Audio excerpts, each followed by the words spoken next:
Hi friends, சுவையான டேஸ்டான கருப்பு கவுனி அரிசி வச்சு தோசை மாவு தான் ரெடி பண்ண போகிறோம். எப்படி செய்யலான்னு பார்க்கலாம் வாங்க. ஃபஸ்ட்டு 2 டம்ளர் கருப்பு கவுனி அரிசி எடுத்துக்கோங்க. அதே டம்ளரில் 1 டம்ளர் பச்சரிசி போட்டுக்கோங்க. 1/4 டம்ளர் உளுந்து, ஒரே 1 டீஸ்பூன் வெந்தயம் போட்டுக்கோங்க. இது எல்லாத்தையும் ஃபஸ்ட்டு மிக்ஸ் பண்ணிக்கோங்க.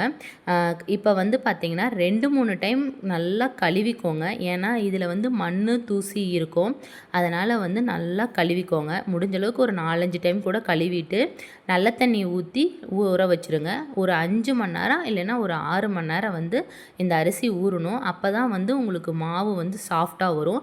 இப்போ பார்த்திங்கன்னா ஒரு 6 மணி நேரம் நல்லா ஊற வச்சுட்டேன். இப்போ வடிகட்டியில் இந்த அரிசியை ஃபில்ட்ரு பண்ணி எடுத்து வச்சுக்க போகிறேன். இந்த தண்ணியை கீழே ஊற்றாதீங்க. நம்ம மாவு அரைக்கும் போது கொஞ்சம் கொஞ்சமாக ஊற்றி அரைச்சிக்கலாம். இப்போ ஒரு மிக்ஸி ஜார் எடுத்துக்கோங்க.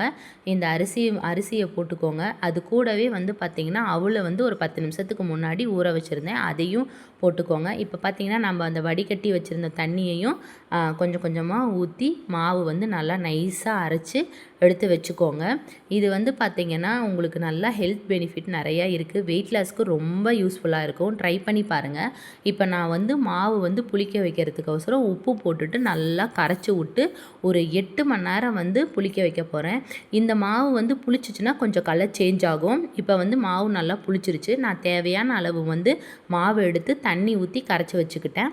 இப்போ தோசைக்கல் வச்சுக்கோங்க. கல் சூடானதுக்கப்புறமேட்டு மாவை ஊற்றிக்கலாம். ஊற்றி நல்லா தோசை விளம்பிட்டு மேலே எண்ணெய் ஊற்றிக்கோங்க.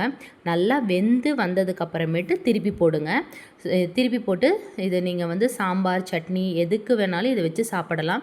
சுவையான கருப்பு கவுனி தோசை ரெடி. நீங்களும் இதை